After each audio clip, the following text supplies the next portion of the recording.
तारकेश्वर महादेव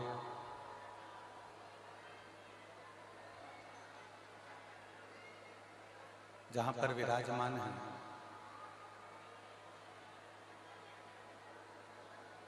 बाहर की आवाज नहीं चल रही है, बाहर की आवाज चल रही है।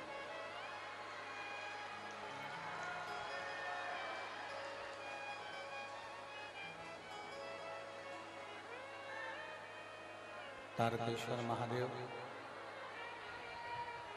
जहां पर अपने भक्तों का कल्याण करने के लिए विराजमान है। ऐसे पवित्र पावन, बाहर की आवाज खोलो, बाहर की आवाज ही नहीं है।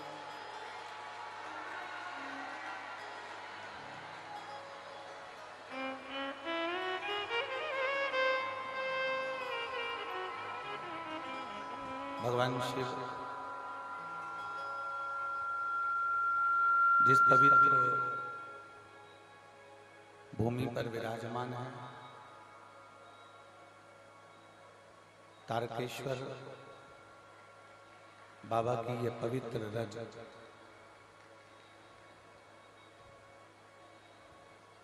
जहां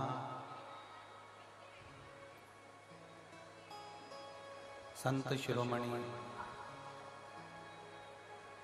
तारा बाबा जी ने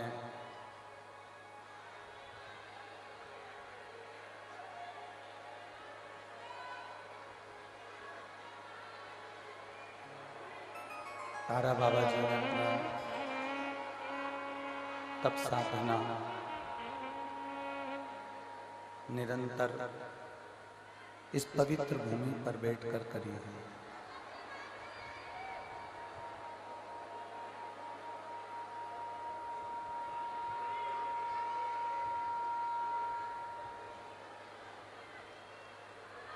जिस पवित्र भूमि पर आप और हम बैठकर भगवान शिव की पवित्र कथा का तत्व ग्रहण कर रहे हैं और भगवान देवादिदेव महादेव की कथा को अपने जीवन में धारण कर रहे हैं। एक मानव का शरीर, मनुष्य की देह, और उसमें भी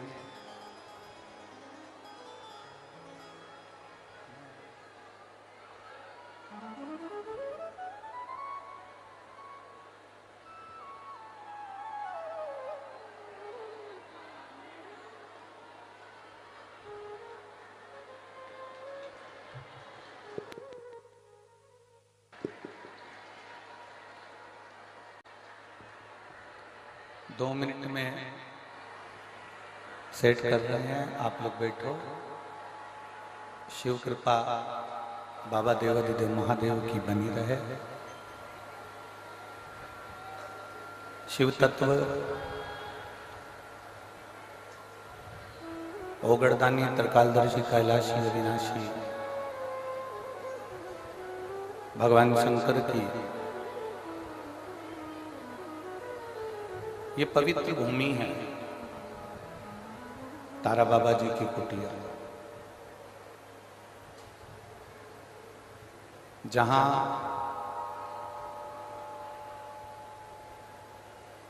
कहते हैं जिस भूमि पर संत, साधु, गुरुजन, तपस्वी जन, साधक, उपासक जिस धरा पर बैठकर भगवान देवादिदेव महादेव की आराधना करें, जिस धरा पर बैठकर भगवान शिव की अखंड जाप हो रहा हो, जहां बैठकर भगवान शंकर का नित्य पूजन अभिषेक हो रहा हो, वो भूमि कोई साधारण सी नहीं होती। जिस तारा बाबा की कुटिया में बैठकर आप और हम शिव महापुराण की कथा को श्रवण कर रहे हैं, भगवान शंकर की कथा को सुन रहे हैं, ये तारा बाबा की जो कुटिया है, यहाँ बाबा जी ने बैठकर अपनी अविरल भक्ति को प्राप्त किया। एक संत का जो जन्म होता है, एक संत का जो जन्म पृथ्वी पर होता है, उसका जो अवतरण होता है, उसको जो जन्म मिलता है, उसका पूरा जन्म, संत का जन्म कभी भी संत के लिए नहीं होता।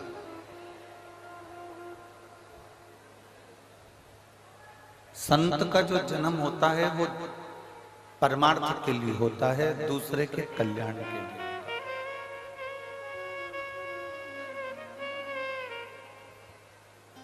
इस भूमि पर तारा बाबा जी की कुटिया में बैठकर आप और हम कथा को श्रवण कर रहे हैं, तो ये स्मरण रहे आपका। किसी भी गुरु, सदगुरु, संत, महात्मा, जोगी, सन्यासी, तपस्वी, साधक, उपासक, कोई शिव भक्त, कोई भगवान की आराधना करने वाला, कोई उपासना करने वाला, यदि जन्मा है तो उसका जन्म केवल उसके खुद के लिए नहीं है, उसके स्वयं के लिए उसका जन्म नहीं है। उसका जो जन्म है वो संपूर्ण विश्व के कल्याण के लिए, संपूर्ण जगत के उद्धार के लिए। तारा बाबा की जो कुटिया है, तारा बाबा की जो तपोस्थली है, इस कुटिया में जो दिल से आकर तारकेश्वर महादेव का दर्शन करना, तारा बाबा जी की कुटिया में आकर बैठकर भगवान शंकर के नाम का स्मरण करना, तो कोई संत तो संत है, साधु साधु है, सन्यासी सन्यासी है, तपस्वी तपस्वी है, साधक साधक है, उपासक उपासक है। वो जगत के हित के लिए ही उसका जन्म है। और कितनी बड़ी विचित्र लीला है तारा बाबा जी की, जरा अपने स्मरण में लाएं। शिवरात्रि को जन्म होना, शिवरात्रि को जन्म लेना और शिवरात्रि को जन्म लेकर वापिस प्राण भी छोड़ना, तो शिवरात्रि के दिन ही छोड़ना, ये बहुत बड़ी बात होती है। कहीं शिव का ही एक स्वरूप, देवाधिदेव महादेव का ही एक स्वरूप यहाँ प्रकट हुआ और उस प्रकट शंकर का स्वरूप ही लीला को धारण कर चला। अच्छा, संत को पहचानना भी कठिन है, गुरु को जानना बहुत कठिन है, संत को पहचानना बहुत कठिन। आप किसी सदगुरु को, आप किसी संत को, साधक को, उपासक को पहचान नहीं सकते इतनी जल्दी।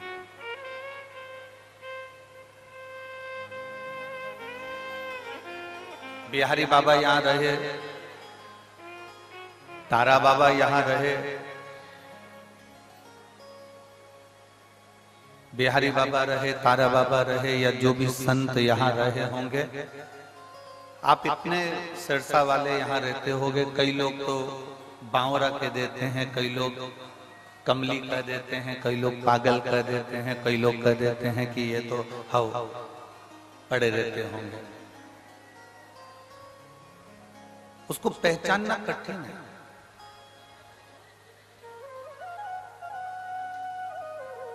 माता पिता, संत, सदगुरु और भगवान का एक श्रेष्ठ भक्त, इसकी पहचान कभी भी जीते जी नहीं होती।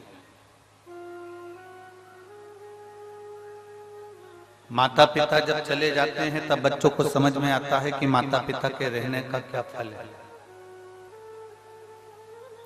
संत सदगुरु जब चले जाते हैं तब मालूम पड़ता है कि संत सदगुरु के होने का क्या फल है। एक सच्चा भक्त, एक सच्चा साधक, एक सच्चा उपासक जब तक है तब तक उसको पहचान नहीं पाते हैं। और सच्चा गुरु, सच्चा सदगुरु, सच्चा उपासक, सच्चा भगवान की आराधना करने वाला कोई संत, कोई सन्यासी, कोई तपस्वी जब चला जाता है तब लोगों को ज्ञात होता है कि कोई संत था, कोई गुरु था, माता पिता थे, घर के बुजुर्ग थे, कोई भक्त था जिसने हमें सत्मार्ग बताया।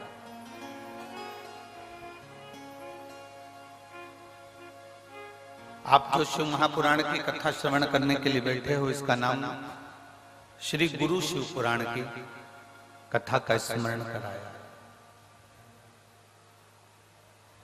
क्योंकि दुनिया में सबसे ज्यादा कठिन ही अगर कुछ है तो वो गुरु को पहचानना। संत और बसंत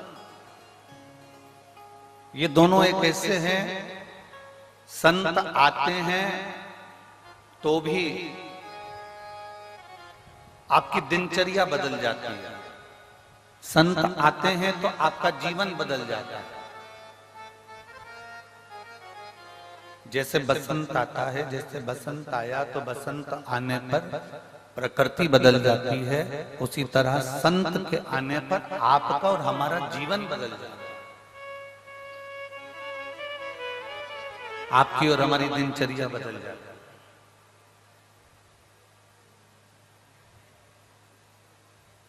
आप खुद अंदाजा लगाओ कि आप क्या 2 बजे से 5 बजे तक यहां आके बैठ जाते हो रोज? कोई संत आया, कोई सदगुरु आया, कोई वक्ता आया, कोई कथाकार आया, कोई गुरुजन आया, कोई तपस्वी आया, तो आप 2 बजे से 5 बजे तक यहां बैठे हो। वरना कोई बैठता? मतलब कोई संत आया तो आपने अपनी दिनचर्या को बदला, कोई सदगुरु आया तो आपने अपनी दिनचर्या को बदला, कोई तपस्वी आया, कोई साधक आया तो आपने अपनी दिनचर्या को बदला। वरना हमारा वही की वही क्रम था। सुबह उठना, मुंह धोना, चाय पीना, नाश्ता करना और अपने काम में लग जाना, भोजन ग्रहण कर लेना, भोजन पा लेना, अपने काम धंधे से चले गए, अपने कार्य पर निकल गए, फिर वापिस दुकान धंधे पानी से आए, फिर वही भोजन करा और फिर विश्राम कर।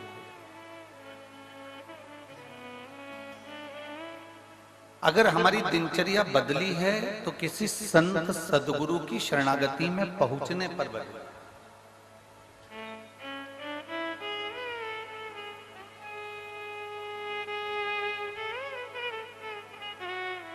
दो चीजें, जैसे इस कथा को श्रवण करने के लिए जैसे आप बैठे हो, वैसे ही विधायक महोदय श्री गोपाल जी कांडा जी बैठे हैं, पूर्व गृह राज्य मंत्री हरियाणा शासन।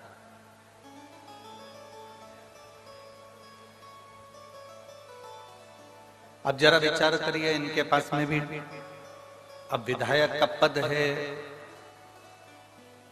पूर्व मंत्री का भी पद है, तो कितना कार्य रहता होगा। पर सारे कार्यों को छोड़कर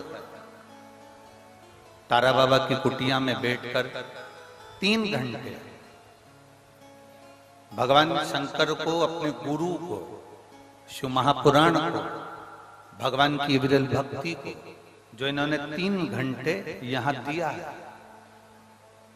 अब लोगों को लगता है कि हमारा समय हमने दिया, हमारा समय हमने दिया, हमारा समय हमने दिया।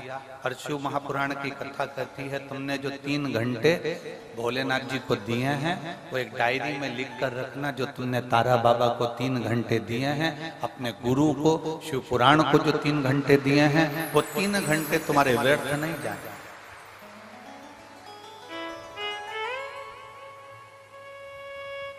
वो तुम्हारा दिया गया समय व्यर्थ नहीं जाता।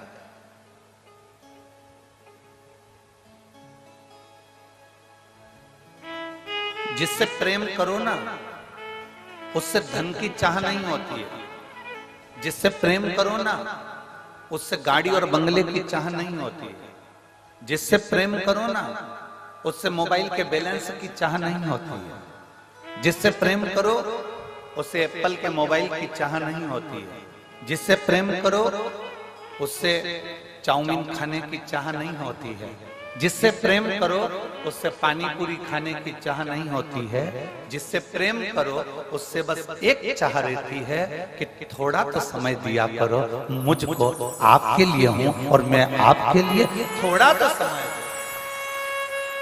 जिससे प्रेम होता है बस समय की चाह करती है। पत्नी पति से कह देती क्या ये फालतू का लफड़ा लगा कर रखा, दिन भर दिल्ली जाना, नोएडा जाना, यहाँ जाना, वहां जाना, वहां जाना। कम से कम हम आपसे प्रेम करते हैं, थोड़ा समय तो दिया करो। बोलो जीतियों, सही बात है कि गलत? जम के बोलो जरा, सही है ना? एक पत्नी पति से कहती है मुझे समय दो, पति पत्नी से कहता है समय दो, पति अपने धंधे से कहता है, धंधा कहता है, बिजनेस कहता है तुम मुझे समय दो। बोलो बिजनेस कहता है कि नहीं कहता? समय दोगे तो मैं कमाई कराऊंगा, समय नहीं दोगे तो मैं कमाई। अर्थात तुम्हें बिजनेस से प्रेम करना पड़ेगा। प्रेम करोगे तो समय दोगे। सुबह 9 बजे से जाके दुकान पे बैठोगे, रात को 10 बजे तक आओगे, मतलब तुमने काम से प्रेम किया। अब तुमने काम से प्रेम किया तो काम ने तुमको धन दिया। पत्नी से तुमने प्रेम करा तो पत्नी ने भी तुमको इसने बस प्रेम की 2 बोल दिए, नहीं तो जगदम्बा रोज धड़धड़ाती थी। प्रेम जो तुमने दिया, प्रेम तुमने अगर प्रदान किया, प्रेम में सबसे कीमती है, प्रेम की सबसे बड़ी कीमत है, प्रेम की सबसे बड़ी कीमती दौलत है उसका समय। और जिससे प्रेम होता है ना, उसके पास तुम 4 घंटे भी बैठ जाओ ना, समय कम ही पड़ जाता है। प्रेम की कीमत ही सबसे बड़ा समय।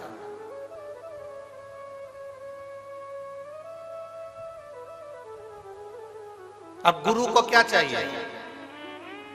चांदी के घड़ा ला कर दो, गुरु कभी कहता है?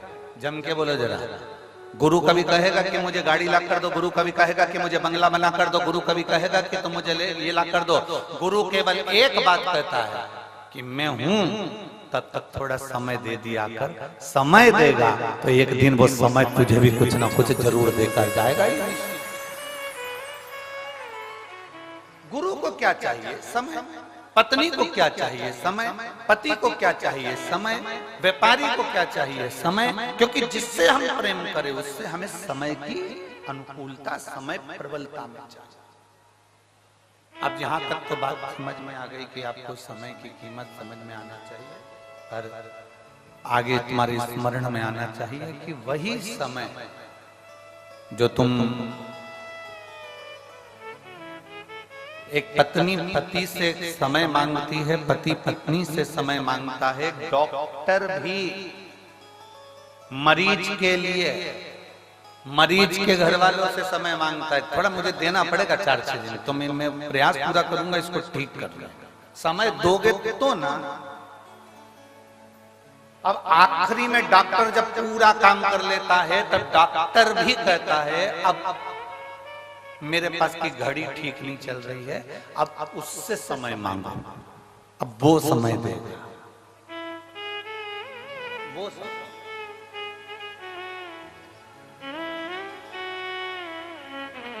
और अब उससे प्रार्थना करी, उससे निवेदन करा, उससे विनती करी, उससे चाकरी करी। तो जब हम उससे प्रार्थना करें, उससे विनती करें, तो उसने भी अपने खाते खोल कर देखा, डायरी निकाली भोलेनाथ जी ने, और डायरी निकाल कर देखा, जरा देखो तो राम बाबू को देखो, राम बाबू को इसने शंकर जी को कितना समय दिया था? देखो जाए।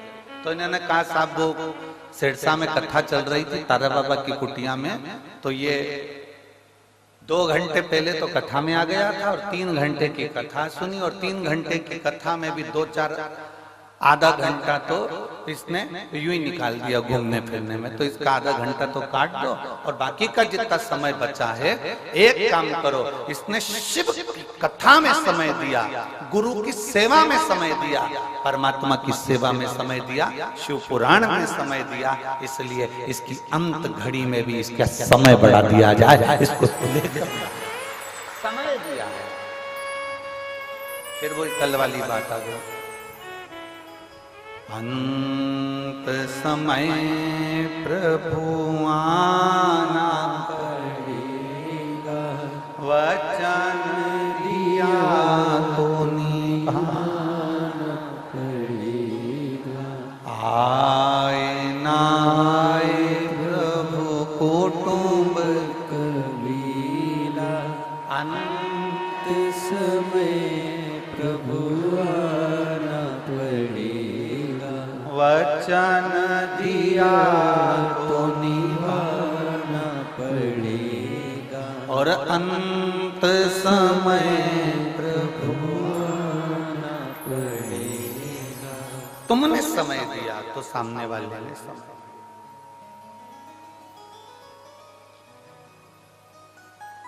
अब तुम्हारे पास समय ही नहीं।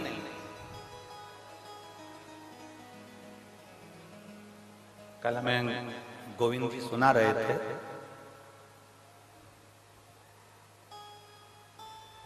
गोविंद जी सुनाते बहुत अच्छा है।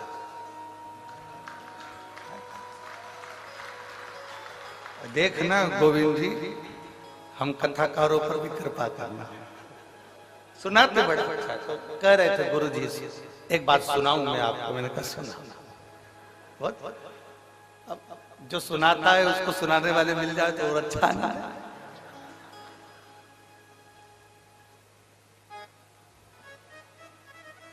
कल किसी एक भक्त का मैसेज भी आया, उसने कहा गुरुजी हरियाणा में सब दमदार लोग रहते हैं। हमने कहा तुम्हें कोई मिला क्या? हमने कहा एक ही भारी। किससे मिले जाते हैं? मिले भी तो मिले कैसे? अब कहने गुरुजी, एक बार बाबा जी के पास हम बैठे हुए थे और वो बोले गोपाल जी को कि गोपाल नहीं आया। तो कहा बाबा जी निकले हैं, अब आएंगे तो वो गाड़ी से चले हैं नोएडा आदि से, तो वो धीरे धीरे धीरे धीरे पहुंचेंगे। अब लंबा सफर 300 किलोमीटर का। तो गोविंद जी कह रहे थे बाबा जी बोले उसको बोलो ना कि हेलीकॉप्टर उतार लाया।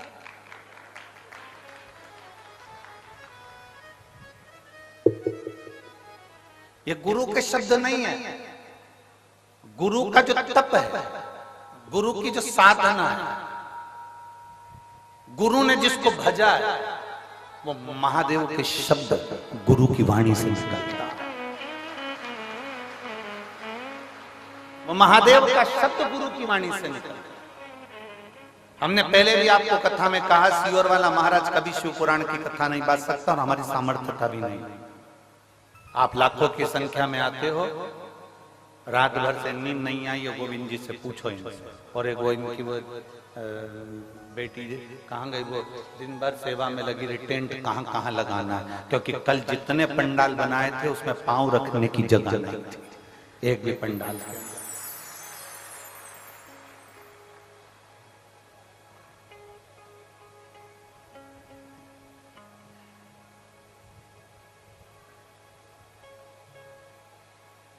अब 2024 की कथा है, 24 कैरेट सोने की कथा है, सहज नहीं है।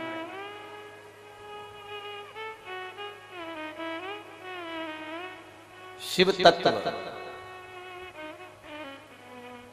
शंकर को पहचानना, गुरु को पहचानना, सतगुरु को पहचानना, संत को पहचानना, भगवंत को पहचानना, माता पिता को पहचानना। गुरु के कभी शब्द नहीं है, शब्द उस परमात्मा के जो उसने जपा है जो उसने साधना करी है, जो उसने भजा है, जिसकी वो आराधना करता है, शब्द उसके हो, गुरु के शब्द नहीं।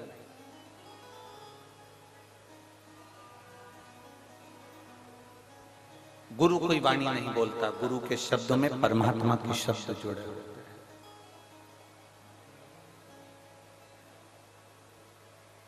सहजता नहीं है गुरु की वाणी।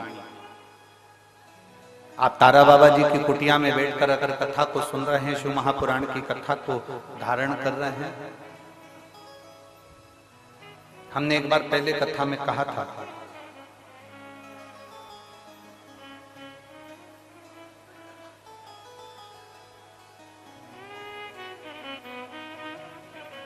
गाय जंगल में चरती है, परंतु कभी गाय कहीं फंसती नहीं है।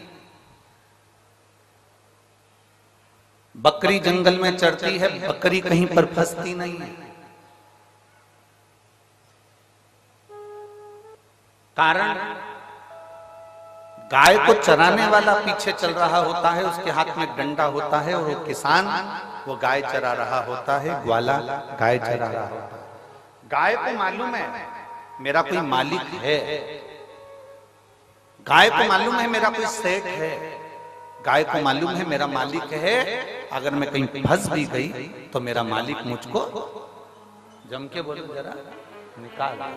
बकरी को मालूम है कि मेरा मालिक पीछे चल रहा है, अगर मैं कहीं फंस गई तो मुझे मेरा मालिक निकाल देगा।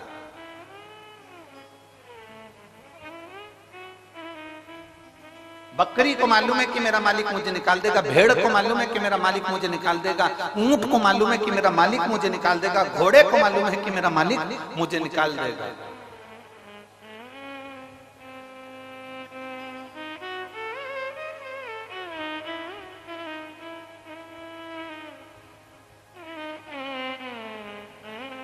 चिड़िया को भी मालूम है कि मुझे कोई ना कोई बाहर निकाल देगा, क्योंकि उसको एक अंदाजा है कि मेरा मालिक मेरे पीछे चल रहा है। गाय चराने वाला, बकरी चराने वाला, भेड़ चराने वाला, ऊंट चराने वाला पीछे चल रहा है। उसको मालूम है ये मैं अगर फंस गया कीचड़ में, अगर मैं कहीं फंस गया, उलझ गया, तो मुझे कोई ना कोई निकालेगा, मुझे कोई ना कोई निकालेगा, ये पक्का। मेरा मालिक मुझे निकालेगा, ये पक्का। जब गाय ये विचार कर कर चलती है कि मैं फंसूंगी तो मेरा मालिक मुझे निकाल देगा, बस वही अंदाजा, वही सोच, वही वृत्ति, वही मन तुम्हारा होना चाहिए। तुम जब जब उलझो तब तक तुम दूसरों को मत पुकारना, तुम्हें ये अंदाजा होना चाहिए कि मेरा मालिक मेरे साथ चल रहा है, वो मुझे निकाला। मेरा गुरु मेरे साथ है, मेरा शिव मेरे साथ है, मेरा शंकर मेरे साथ है, मेरा ओघड़ी मेरे साथ है, मेरा शंभू मेरे साथ। और जब शिव हमारे साथ में है, हमारा शंभू जब हमारे साथ में है, तो फिर क्या सोचो, क्या विचार।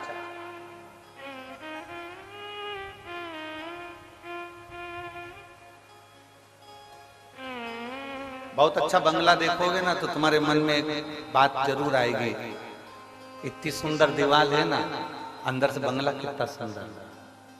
जाके देखते क्या, खूब सुंदर होटल देखोगे ना तो तुम्हारे मन में बात जरूर आएगी कि कितनी सुंदर होटल है, एक बार अंदर जाके देखते क्या। बोलो बोलो, सही है कि गलत? तुम्हारे मार्केट में कोई चाउमीन की दुकान खुल गई, पानी पतासे की दुकान खुल गई, मिठाई की दुकान खुल गई, मोबाइल की दुकान खुल गई, कोई कपड़े की दुकान खुल गई, बहुत सुंदर दुकान खुली, खूब अच्छा मॉल खुला, तुम्हारे मन में जरूर आएगा कि जरा एक बार मैं भी जाकर तो देखूं। बोलो बोलो, जम के बोलो, सही है, जाकर तो देखो तो सही।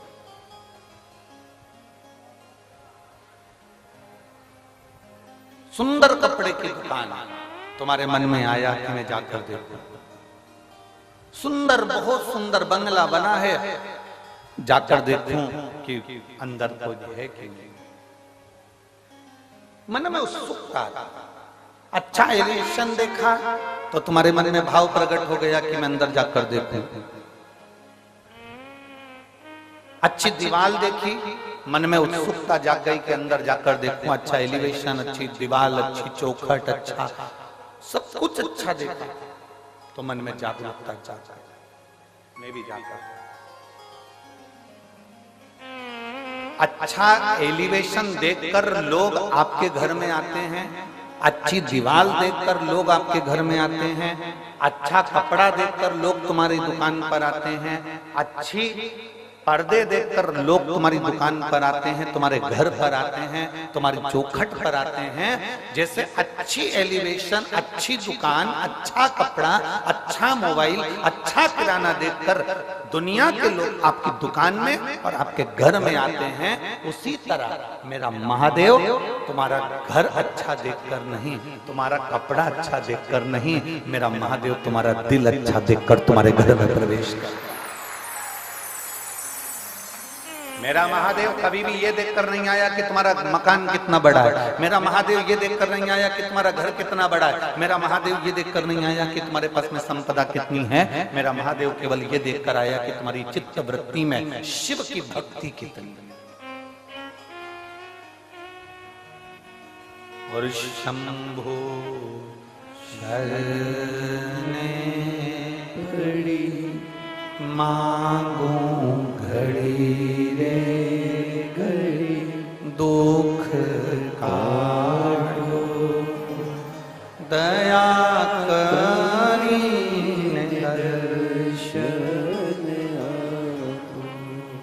शंभो शरणे पड़ी मांगू घड़ी रे घड़ी, दुख काटो दया करीन दर्शन। शिव कभी नहीं देखा कि तुम्हारे संपदा कितनी, दौलत कितनी, धन कितनी, वैभव कितना, सत्ता कितनी, गाड़ी कितनी। शंकर भगवान ने तो केवल एक चीज देखी है कि तेरा दिल कितना बड़ा है, तेरा मन, तेरी चित्तवृत्ति, तेरा व्यवहार कितना उच्च है। शंकर को तुम्हारी दौलत से, शंकर को तुम्हारे वैभव से, शंकर को तुम्हारे धन से कोई प्रीति नहीं, कोई प्रीति नहीं।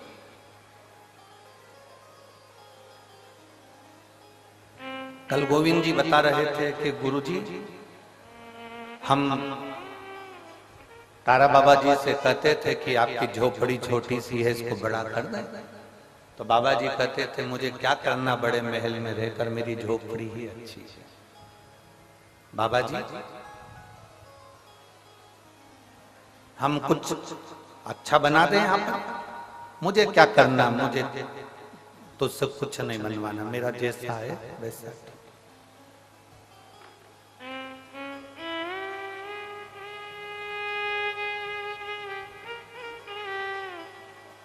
क्योंकि बाबा जी को एक बात मालूम थी, जो शंकर का उपासक होता है ना, जो शिव की आराधना करने वाला होता है ना,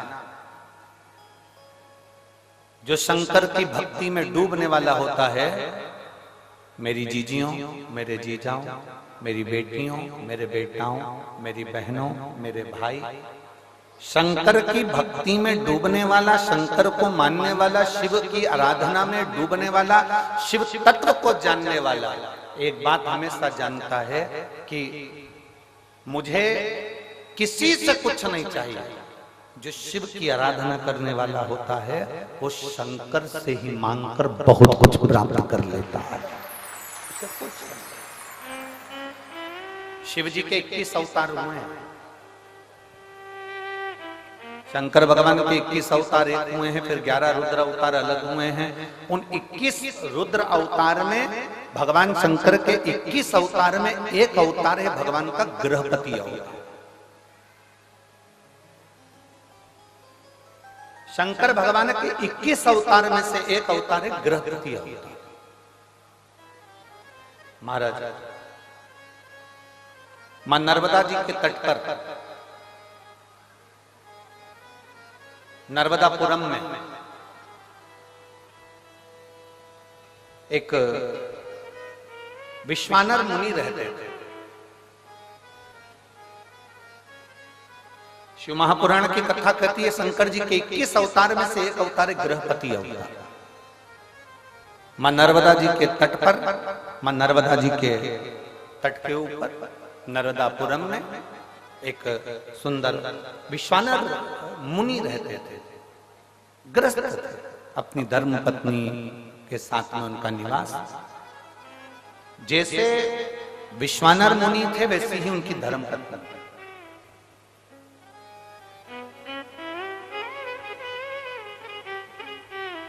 बहुत कम घर होते हैं जिन घरों में अगर पति धर्मात्मा है तो पत्नी धर्मात्मा हो, पत्नी धर्मात्मा हो तो पति धर्मात्मा हो।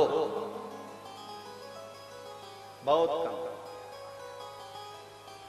सोचे जाओ तो नहीं होता। हमने अभी अभी यहाँ भटिंडा की कथा में एक बात कही थी, पंजाब में भटिंडा में कथा में करने आए थे, तब हमने बोला था अमिताभ का बेटा अमिताभ जैसा नहीं होता। हुआ क्या? जम के बोलो।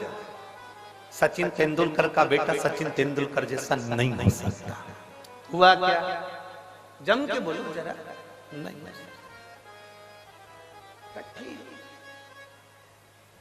एक अच्छे से अच्छा मुख्यमंत्री हो, प्रधानमंत्री हो, मिनिस्टर हो, कहीं का भी मंत्री हो, उसका बेटा उसके जैसा नहीं हो ही नहीं सकता। क्योंकि मेरे भोले बाबा एक बार जिसको जन्म दे देते हैं, एक बार जिसको जन्म दे देते हैं और उसमें इतना टैलेंट देकर पैदा करते हैं, उसमें ऐसा ज्ञान देकर पैदा करते हैं, उसके जैसा भगवान दूसरा नहीं बनाता, उससे कम बनाएगा पर उसके जैसा नहीं बनाता।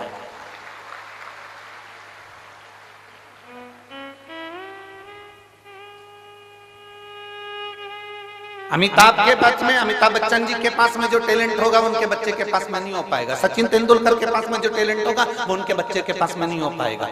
पिता जैसा बेटा नहीं होता। अगर बाप कलेक्टर है तो उसकी औलाद कलेक्टर हो सकती है, पर बाप जैसी नहीं हो सकती। मिनिस्टर का बेटा मिनिस्टर बन सकता है पर उसके पिताजी जैसा नहीं बन सकता। कठिन है।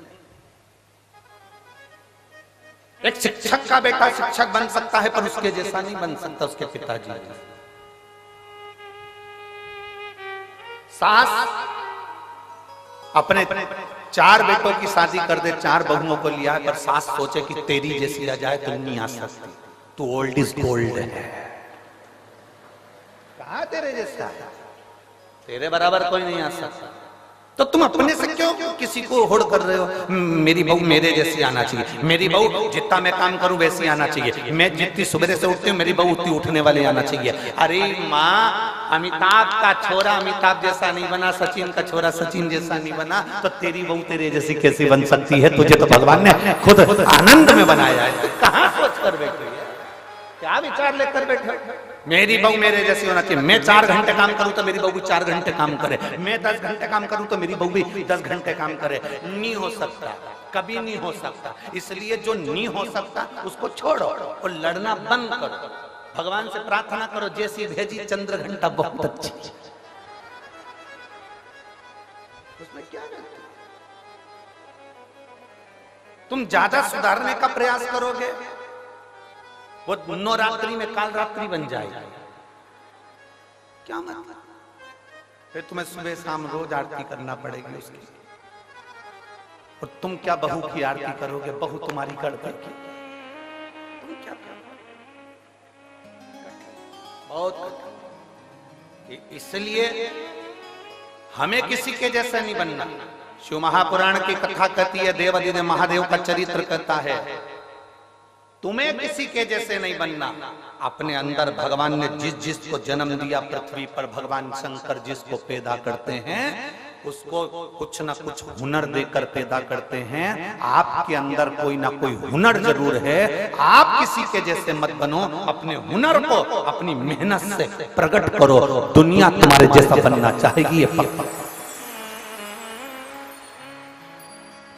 पर माताएं पीछे पकड़ के बैठती है, उनको देख ले उनके जैसे बन जा, उनको देख ले उनके जैसे बन जा, तेरी मौसी के छोरे को देख ले मौसी के छोरे जैसा बन जा, बुआ के छोरे को देख ले बुआ के छोरे जैसा बन जा। अब तुम बुआ के छोरे जैसे बनाने में लगे हो और महादेव को रोज एक लोटा वो जल चढ़ा रहा है, और महादेव सोच कर बैठे हैं कि बुआ के छोरे जैसा मत बनना, बुआ के छोरे से भी उज्जवल बनाकर बताऊंगा तेरे को, बस तेरी मेहनत करना, तेरा कर्म करना, तेरी लगन लगा कर बैठना, तेरी मेहनत करते रहना, तुझे उससे भी उज्जवल बनाकर छोड़ूंगा मैं, तू चिंता मत कर। और तुम लगी हो उसके जैसा बन जा, उसके जैसा बन जा। रोज सास अपनी बहू को ज्ञान देती रहती है, उनकी बहू कितनी अच्छी, उनकी बहू कितनी अच्छी। सास को एक बात समझ लेना चाहिए, दूर के ढोल सुहाव। एक बार उस बहू के पाले तो पड़, उसको लेके एक बार बद्रीनाथ घूमने चले जा, मालूम पड़ जाएगा। पेंटिंग पेंटिंग की दुकान 4 दिन तक निकले ना बाबा। हमें लग रहा है अच्छी है,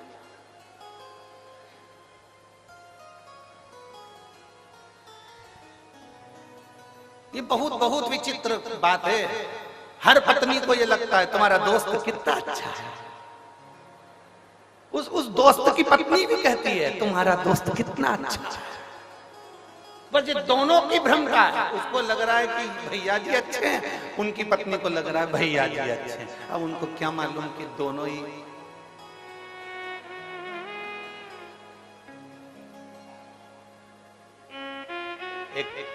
क्या शिव कथा का है, अपने में भगवान ने जो देकर भेजा वो किसी में नहीं देखा।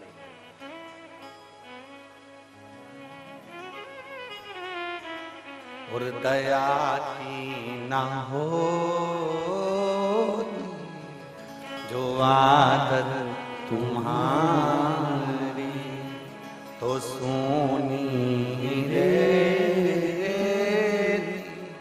अदालत तुम्हारी। गरीबों के दिल में जगह तुम न पाते, तो किस दिल में होती इबादत तुम्हारी, तो किस दिल में होती इबादत तुम्हारी।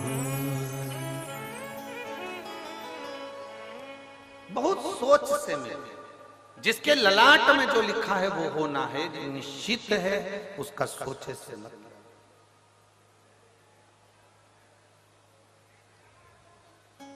यहाँ जितनी माताएं बैठी हैं ना, अपने बेटे के लिए अच्छे से अच्छी बहू ढूंढने का प्रयास करती हैं, बेटी के लिए अच्छे से अच्छा दामाद ढूंढने का प्रयास करती हैं। जितनी बेटे, ऐसी कोई माता नहीं होगी जो रोज भगवान के मंदिर में जाकर अपनी बहू के लिए छोरा नहीं मांगती होगी, पोता नहीं मांगती होगी। कोई नहीं कहता कि पोती दे, पर भगवान ने जो सोच कर रखा है वो देता है, तुम्हारे सोचे से। वो कहते ना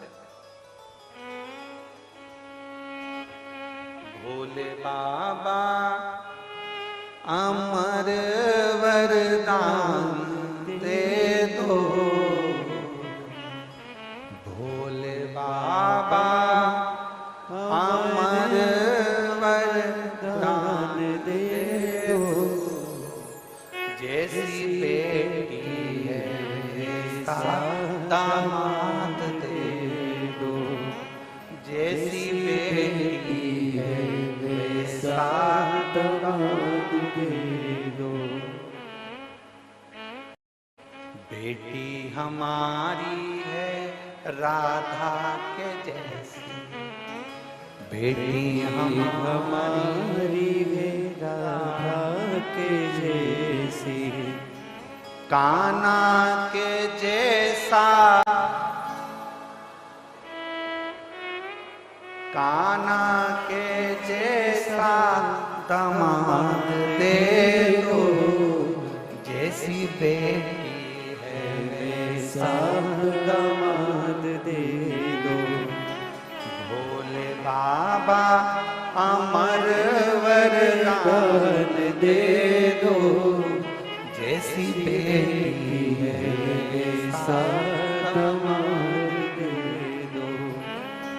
बेटी हम हमारी है लक्ष्मी के जैसी, बेटी हमारी है लक्ष्मी के जैसी, नारायण जैसा दामाद दे दो, नारायण जैसा दामाद दे दो, जैसी बेटी है वैसा दामाद दे दो, जैसी बेटी है वैसा दामाद दे दो। भोले बाबा अमर वरदान दे दो, भोले बाबा सदा वरदान दे दो, जैसी बेटी है वैसी,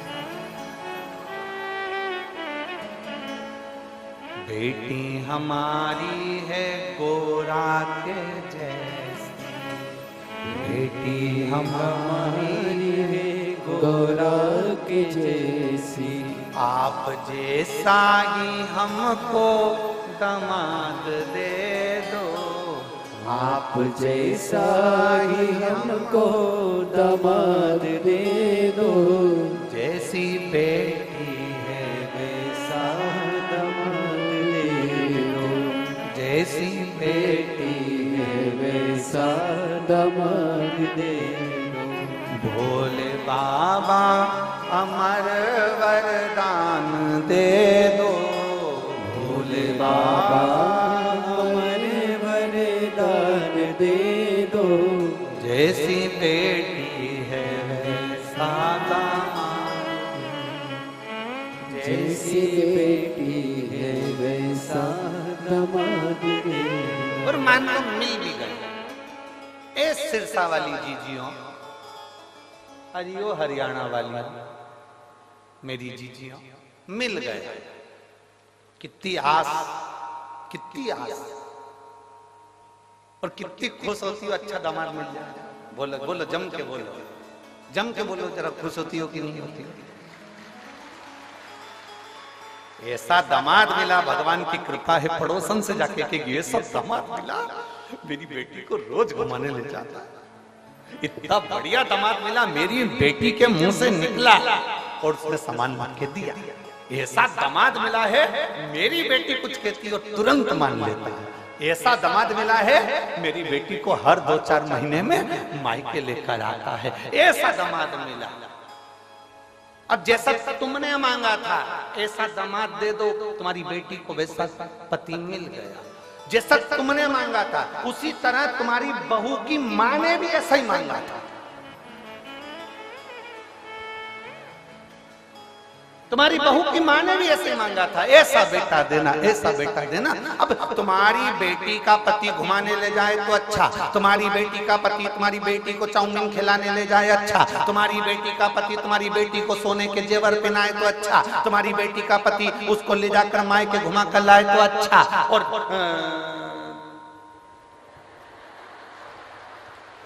अब क्या बोलो, तुम सब समझदार हो, बोलो। और तुम्हारा बेटा अगर तुम्हारी बहू को घुमाने ले जाए तो बेकार, वो तो जोरू का गुलाम हो गया।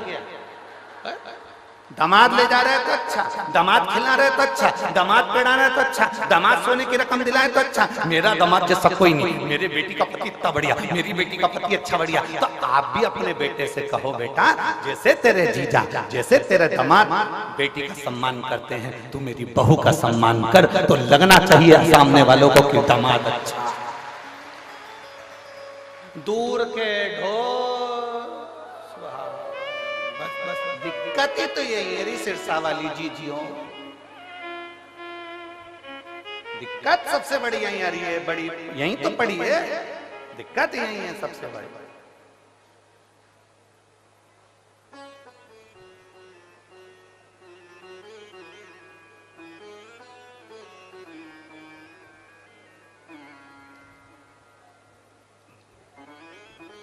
हमें दिक्कत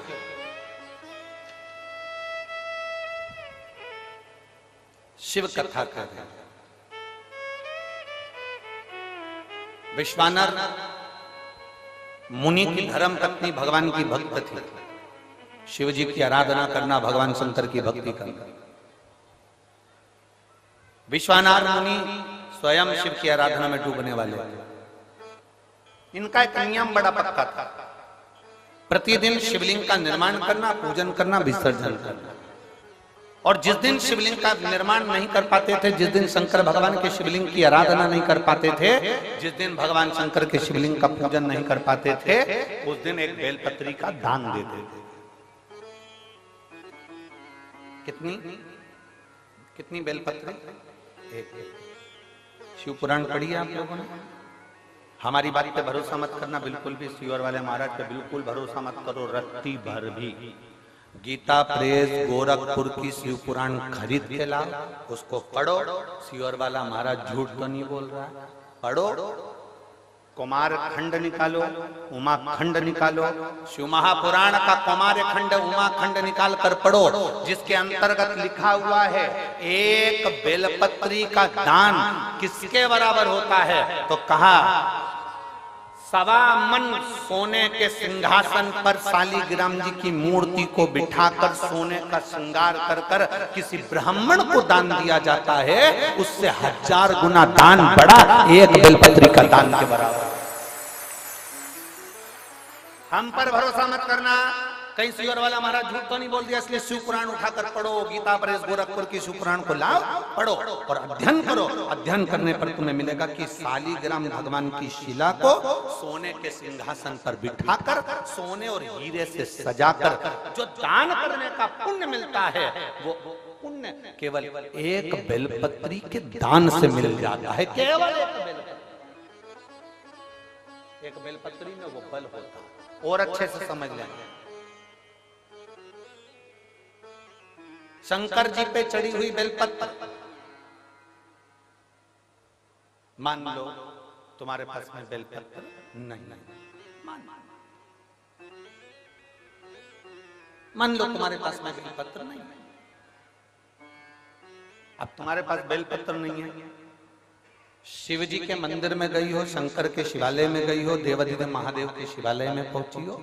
शिवालय में शंकर के शिवलिंग पर जो बेलपत्र चढ़ी होती है, उस बेलपत्र को उठाकर पानी से धोकर वापिस चढ़ा देने का फल क्या होता है, वो भी शिव महापुराण में जरूर पढ़िए। तारा बाबा की कुटिया में कथा चल रही है और श्री गुरु शिव पुराण चल रही है, जरा ध्यान से सुनना इसको, बहुत सावधानी से। जितने बाहर के पंडालों में भक्त बैठे और जितने आस्था चैनल पर सुन रहे हैं, जितने फेसबुक यूट्यूब पर सुन रहे हैं, जितने रोड पर बैठकर कथा सुन रहे हैं, जहां जहां आवाज जा रही है, जहां बैठकर कथा सुन रहे हैं, बहुत सावधानी से कथा का स्मरण करिएगा। एक बेलपत्री का दान शालिग्राम भगवान के सोने के सिंहासन पर बैठकर दान करने के बराबर है। शंकर भगवान के शिवलिंग पर चढ़ी हुई बेलपत्र को धोकर वापिस शंकर भगवान के शिवलिंग पर चढ़ाने का जो पुण्य है, कहा भारत की भूमि पर 26,000 जो पवित्र नदियां बनी हैं, उन नदियों में आप स्नान कर कर आएंगे और चारों धामों का दर्शन, 12 ज्योतिर्लिंग का दर्शन, आप सारी सप्तपुरियों का दर्शन कर कर आएंगे। उसका जो पुण्य फल होगा, एक बेलपत्री को शंकर पर से उठाकर मिलाकर वापिस शंकर को चढ़ाने का ये फल हमें तुरंत प्राप्त हो जाता है। केवल एक बेलपत्री को उठाकर धोकर चढ़ा देंगे, ये फल प्राप्त होगा।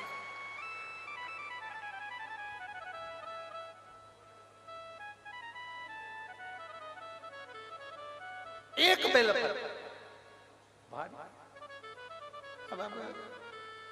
ना जाने कौन कौन ने ऐसा नियम बना दिया, हमें तो समझ में नहीं आता। थोड़ा सा दुनिया के लोग लोभ लालच में नियम बनाए हो तो बात दूसरी।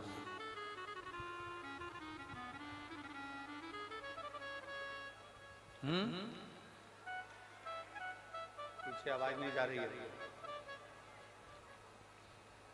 पीछे की आवाज खोलिए, पीछे की।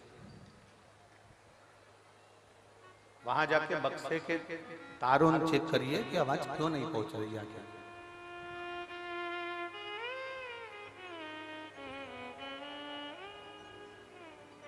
ना जाने कौन कौन ऐसा नियम बना दिया, हमारे पुराण में नहीं है, फिर निवेदन करेंगे, बहुत सावधानी से सुनिएगा कथा। लोगों को थोड़ा बुरा लग सकता है हमारी कथा, तो वो तो लगता रहता है, उसमें स्मरण ना करें। किसी पुराण के अंदर ये नहीं लिखा कि चांदी की बेलपत्र बनाकर भगवान शंकर को समर्पित करो। ठीक है, समझ में आ रही है ना बात?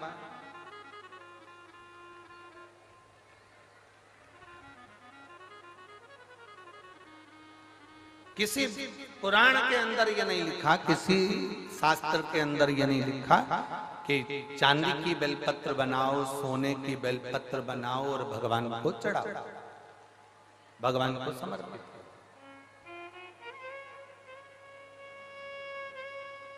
ये हमारे यहाँ कहीं कहीं कहीं हमारी पुराणों में नहीं लिखा गया, कहीं पर।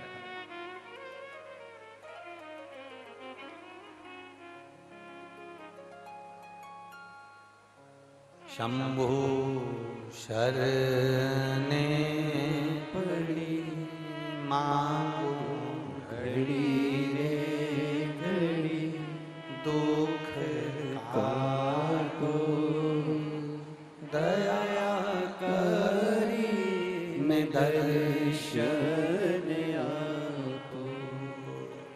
शंभु शरण पड़ी मांगो घड़ी रे घड़ी दुख काटो दया करी मैं दर्शन आपको।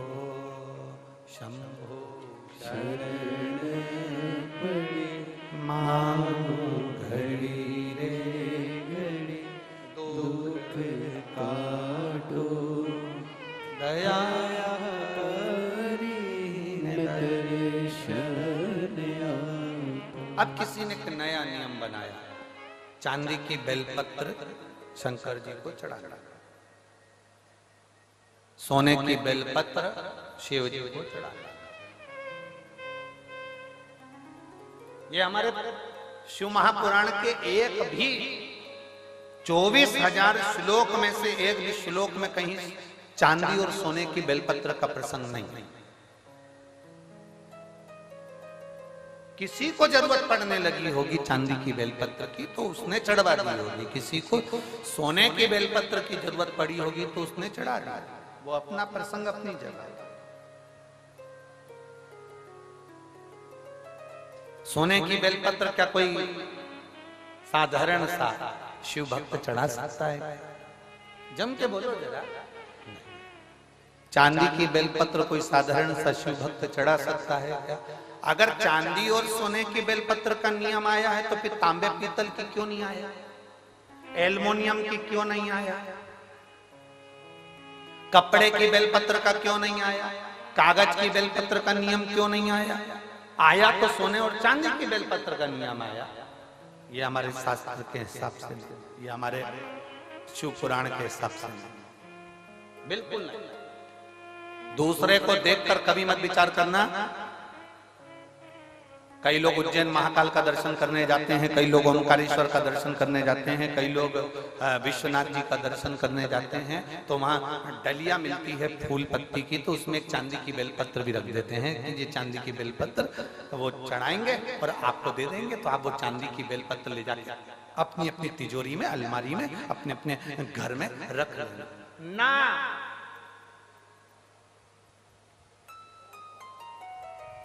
शिव जी पे चढ़ी हुई बेलपत्र को कॉपी में रख लो, किताब में रख लो, और याद रखना बेलपत्री का 1000 टुकड़ा भी हो जाए, 1000 पत्ती के बारीक बारीक टुकड़े भी हो जाए, और वहां से लाने में तुम्हारे हाथ में केवल एक जरा सी तिन का मात्र पत्ती भी तुम्हारे हाथ में अगर बची है घर लाते हुए, तो समझ लेना वो सोने की बेलपत्र से भी बढ़कर है। उसकी कीमत कठिन, उसको कीमत को आंकना कठिन है, कीमत आंकना कठिन है।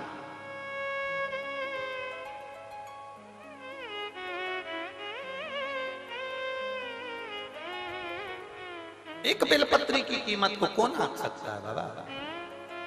समझे? ये किसी ने एक फाइल भेजी है जिसमें इस व्यक्ति को जो बीमारी हुई है वो लाखों में किसी एक को होती है, जिसके अंदर उसके शरीर की नसें चौक होती चली जाती है, शरीर काम करना बंद कर देता है। आखिरी में वो व्यक्ति का पूरा शरीर, जिह्वा, कान, गला लुप्त होकर पड़ जाता है, हाथ पैर सब ढीले पड़ जाते हैं, शरीर पूरा काम करना बंद कर देता है। उस शरीर में कोई ऊर्जा नहीं रहती, केवल प्राण चलते हैं और भगवान से लोग प्रार्थना करते हैं कि तो प्राण छूट जाए तो अच्छा। इतना बड़ा शरीर उठाकर कौन कहां लेकर जाए, जो हिल नहीं सकता, जा नहीं सकता, एक बीमारी जिसको डिस्टेमिया कहते हैं, ऐसी बीमारी इस व्यक्ति को हो गई थी, जिसने पूरी डॉक्टर की रिपोर्टें और पूरे चीजें लगाई है उस व्यक्ति ने, और अपनी पूरी, पहले आप फोटो देखिए उस व्यक्ति का जो पड़ा हुआ है, जो एलईडी वाले हैं वो एलईडी पर दिखाएंगे, आस्था चैनल वाले आस्था चैनल पर दिखाएंगे। जिस व्यक्ति का शरीर, हाथ पैर गर्दन कुछ भी काम नहीं करता था, केवल पड़ा रहता, उसका कोई शरीर काम नहीं करता, कोई शरीर उसका कार्य नहीं करता। अब उसके पत्र पर अपन ध्यान देंगे।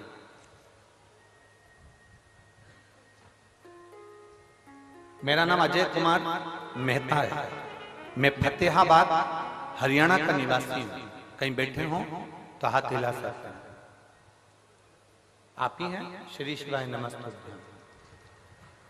आ जाओ, एक बेलपत्र ले जाना चाहिए। मैं फतेहाबाद हरियाणा का निवासी हूं, मेरा मोबाइल नंबर ये है।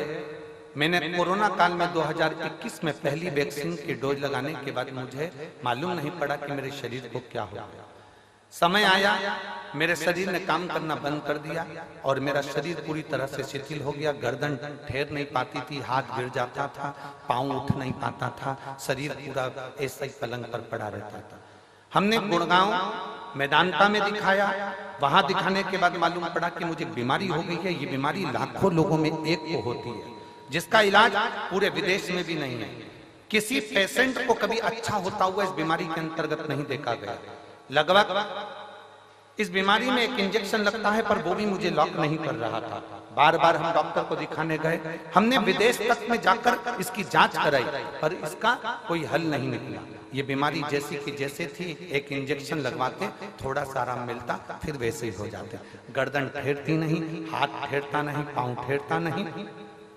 इलाज करते करते थक गए।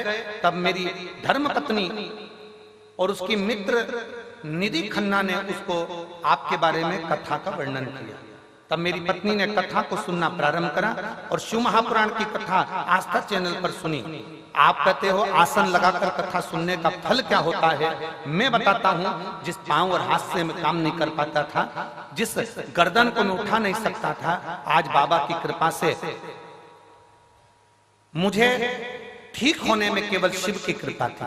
डॉक्टरों ने कह दिया था इस बीमारी का कोई हल नहीं है, कोई इलाज नहीं है। हम कई बार विदेशों पर गए पर कोई हल नहीं निकला। तब आखिरी में पशुपतिनाथ का व्रत शिव जी पे चढ़ाया गया, एक लोटा जल और एक बेलपत्र ने ऐसा कमाल करा कि डॉक्टर को जब फोन लगाते थे तो डॉक्टर सोचते थे कि ये इंजेक्शन लगवाने आएगा। हमने दूसरी बार डॉक्टर को फोन लगाकर कहा, डॉक्टर साहब ने पूछा क्या हुआ, तबीयत ज्यादा तो नहीं हो गई? तो हमने कहा अब हम पूरी तरह से ठीक हो गए हैं। कैसे? आश्चर्य की बात है, डॉक्टर भी आश्चर्य में था विदेश का, जिसने कहा कि ये हो ही नहीं सकता, ये बीमारी कभी ठीक नहीं हो सकती। तो डॉक्टर भी आश्चर्य में पड़ गया जब हम चलने फिरने लगे और अपनी गर्दन भी ठहरने लगी। हम बाबा की कृपा से ठीक हैं, हमारा फोटो भी लगा रहे हैं और हम कथा के मंडप में भी आए। आइए, श्री शिवाय नमस्ते।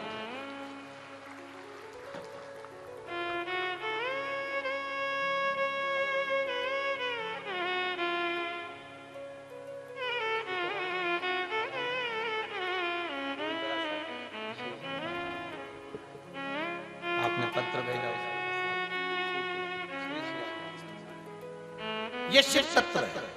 जो व्यक्ति पलंग पर से नहीं उठता था, जिसका शरीर काम नहीं करता, लाखों में किसी एक को वो बीमारी हो जाती है जिसमें शरीर पूरा तरह से चोक हो जाता है। कई बच्चे ऐसे पड़े हुए हैं, हम उनकी माताओं से निवेदन करेंगे, आपको किसी के पास कहां तक लेकर जाओगे? डॉक्टर को दिखाओ, जांचें कराओ, डॉक्टर बोले वो दवाई खिलाओ, एक्सरसाइज कराओ, सब कुछ डॉक्टर के हिसाब से करो, पर एक बेलपत्र और एक शिव जी पे चढ़ा हुआ जल कुंदकेश्वर महादेव के नाम से जरूर खाना प्रारंभ करो। मेरा देवाधिदेव महादेव साथ जरूर निश्चित।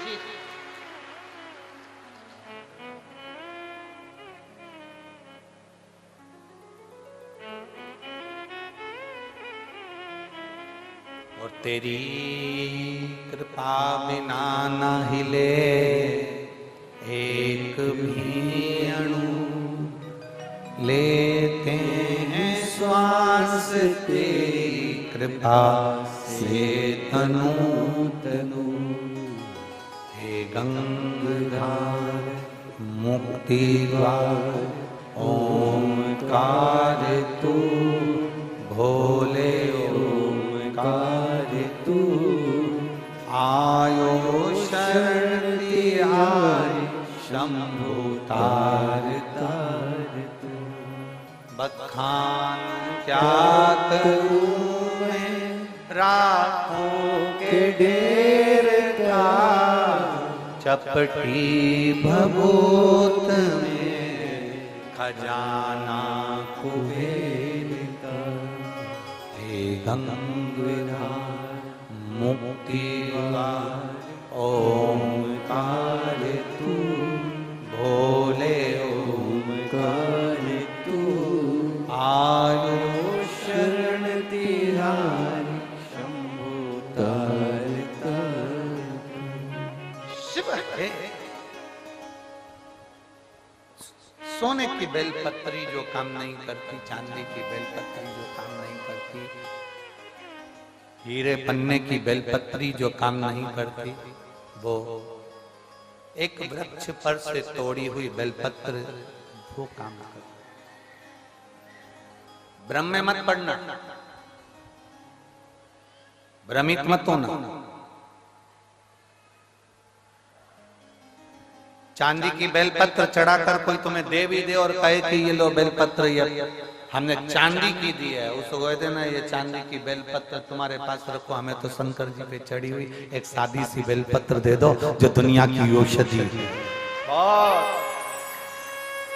बहुत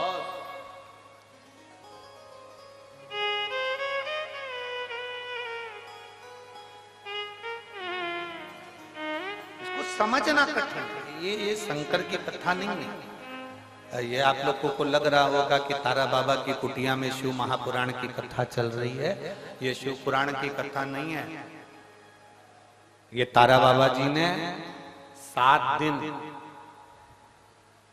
संपूर्ण विश्ववासियों के लिए एक शिविर लगाया है। जो आ गया वो अपने जीवन की सारी खुशियां बटोर कर तारा बाबा की कुटिया से ले गए। शिविर आप धारण करो उसको, आप समझो क्यों उसका स्मरण इतना प्रबल है, क्यों शंकर की कथा का रसतत्व इतना प्रबल होता है, क्यों शिव भक्ति का रसतत्व इतना प्रबल होता है।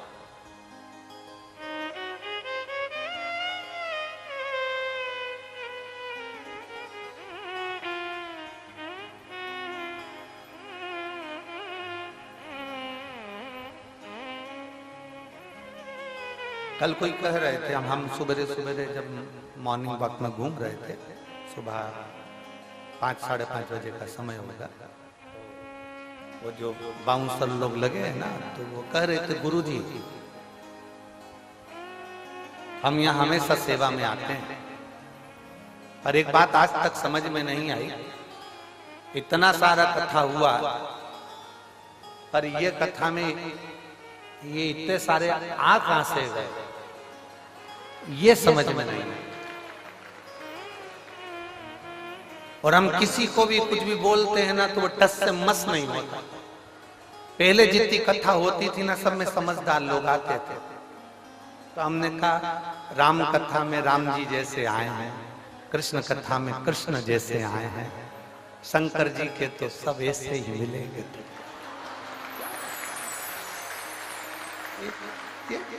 हटने को तैयार नहीं होते। गुरु जी शिव पुराण में ऐसा क्या है? हमने कहा तुम भले 7 दिन की सेवा में लगे हो, पर 3 महीने के अंदर तुम्हें मालूम पड़ेगा कि शिव महापुराण में है क्या। हम नहीं बोल कर जाएंगे कि इसमें है क्या। तारा बाबा जी ने ये कथा करवाई है। तारा बाबा जी इस कथा को करवा रहे हैं। हम जजमान का नाम, आयोजक के नाम में भले इनका नाम ले देते, पर आयोजक वही है जो अंदर बैठे हैं। आयोजक वही। तारा बाबा जी कथा करवा रहे हैं, तारा बाबा जी सुन रहे हैं, तारा बाबा जी ही बचवा रहे हैं, कोई दूसरा नहीं। शिव को पहचानना कठिन, बहुत कठिन। जैसे पत्नी पति को नहीं पहचान पाती, पूरी जिंदगी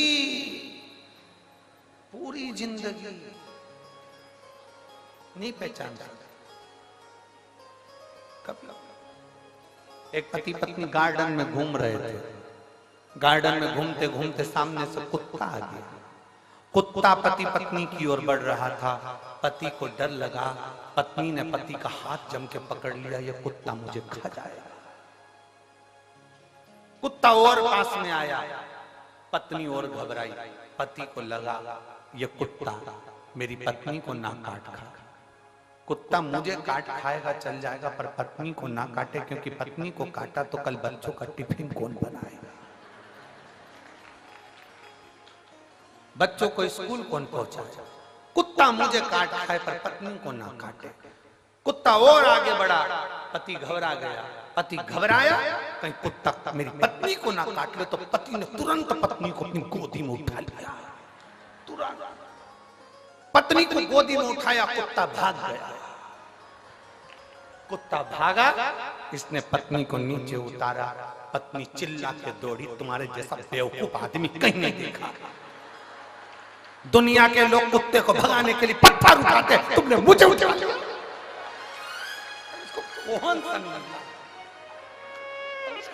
समझाए तो समझाए कौन? अरे ओ बावरी, उसने तेरा तो इसलिए उठाया था कि तुझे ना काटे, पर तुझे लगा कि वो मार देंगे। समझ कोई सबसे कठिन काम है, बहुत कठिन। कुछ नहीं कठिन।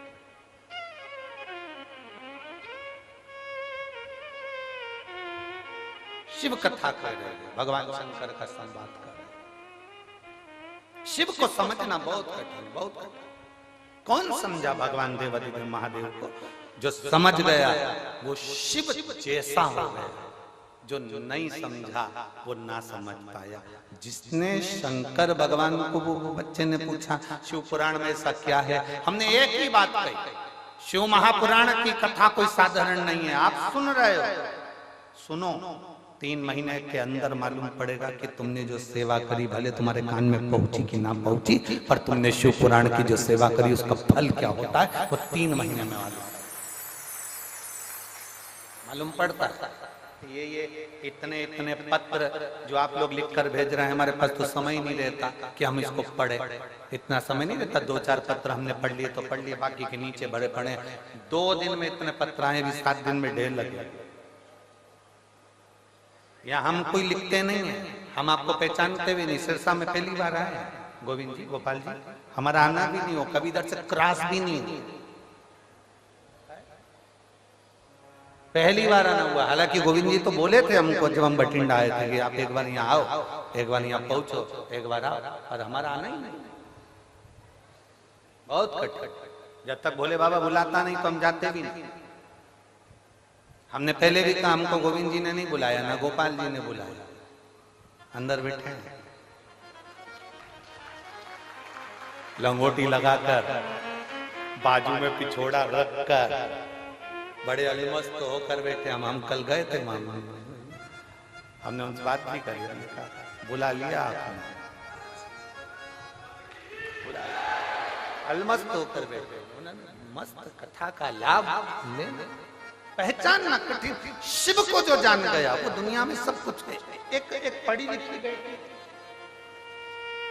एक पत्र देख,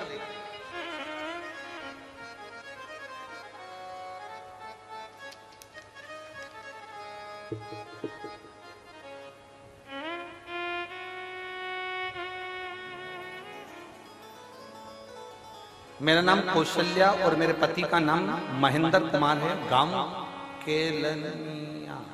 केलनिया ठीक बोला है? हाँ तुम समझ जाना, ठीक है, बाकी के तो जाने दो।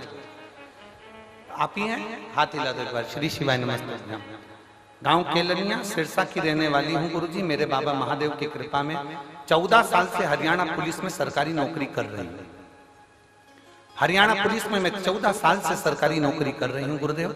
हंसी खुशी की जिंदगी जी रही थी। एक दिन अचानक 19 दिसंबर 2022 को मेरे पति महेंद्र कुमार का एक्सीडेंट हो गया और सर में इतनी ज्यादा चोट पहुंच गई कि डॉक्टर ने हाथ में केस लेने को मना कर दिया। बहुत मुश्किल था, डॉक्टर के हिसाब से ये जा चुके थे, ऐसा उन्होंने बोल दिया। पति के सर का ऑपरेशन हुआ, फिर भी सर की राइट साइड की हड्डी निकाल दी गई और हड्डी निकालने के बाद डॉक्टर साहब ने उनकी जान बचाने का प्रयास किया। साफ साफ डॉक्टर ने कह दिया कि हम प्रयास कर रहे हैं पर भरोसा नहीं है कि बचेगा ना बचेगा। कुछ देर बाद सांस भी चलेगी कि नहीं चलेगी इसका कोई भरोसा नहीं। शायद मेरे देव अधिदेव महादेव ने, क्या वर्णन करूं गुरुदेव, डर गए, घबरा गए। तब डॉक्टर से कहा कि आप अपना काम करो, मेरा महादेव बचाएगा जरूर, ये निश्चित है। और शिव जी की ऐसी कृपा हुई कि बाबा देवादिदेव महादेव का स्मरण करा, श्री शिवाय नमस्तुभ्यम का जाप किया। एक बेलपत्र लाकर शंकर जी का मंदिर जो हॉस्पिटल के पास में था उसमें से उठाकर ऑपरेशन के लिए ले जाते समय उनके साइड में रखकर भेज दिया। मैं बाबा का क्या गुणगान करूं गुरुदेव, जो डॉक्टरों ने कह दिया था कि भरोसा रत्ती भर भी नहीं है कि बचेगा कि ना बचेगा, पर मेरे बाबा ने जान बचा ली और मैं बाबा को यहाँ नमन करने के लिए आया हूं। गुरुदेव 22 दिन तक कोमा में पड़े रहे। शिवलिंग का जल जाकर उनको चढ़ाती रही, देती रही और बाबा की कृपा से फिर उन्होंने आंखें खोली।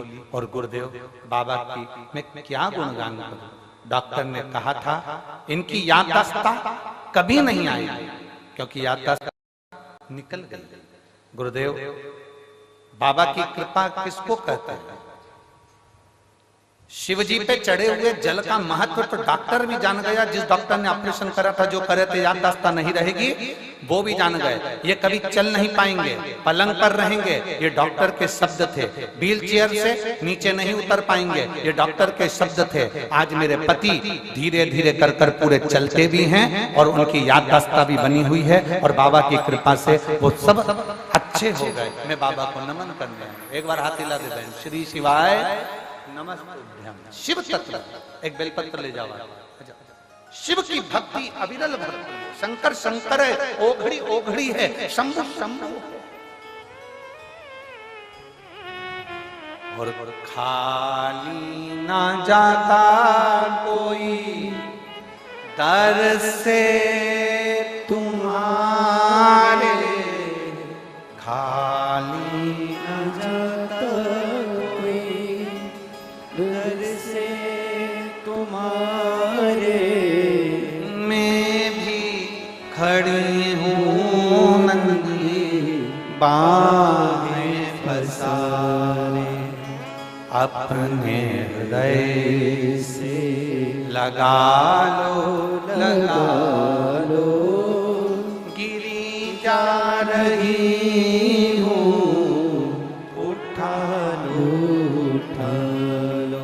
बोले अपने दर से अब तो न टालो, गिरा जा रहा हूँ, उठा लो। हम उसके भरोसे, हम उसके विश्वास पर दड़ी रहे।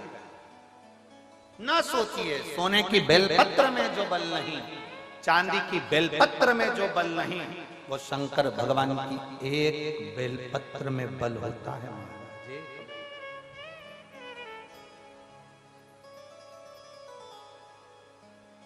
इस व्यासपीठ ने बाल्यावस्था से शिव महापुराण की कथा करी। इस व्यासपीठ ने ये देखा है गोपाल जी, ये व्यासपीठ की बेलपत्र का हमने प्रमाण देखा है कि कोई 7 दिन की कथा में भी, 5 दिन की कथा में भी अगर कोई व्हील चेयर पर भी बैठकर कथा सुनता है और एक बेलपत्र भी अगर बाबा की खाता है, इस पोथी की, इस पुराण की एक बेलपत्र भी कथा चल रही हो और उसने खाई है, 3 दिन में वो कथा के पंडाल में भी खड़ा मिलता ही है। हमने इस व्यासपीठ से देखा। हम सोने की बेलपत्र को नहीं जानते, हम चांदी की बेलपत्र को, हम हीरे की बेलपत्र को नहीं जानते, पर हम इस बेलपत्र को जानते हैं जो बेलपत्र शुरू से वेद पुराण शास्त्र वर्णन करते आए हैं। जिस बेलपत्र के नीचे लक्ष्मी झाड़ू लगाती है, जिस बेलपत्र के नीचे स्वयं ब्रह्मा, भगवान नारायण और 33 कोटि देवता बैठकर शंकर की आराधना करते हैं, वो बेलपत्र साधारण नहीं।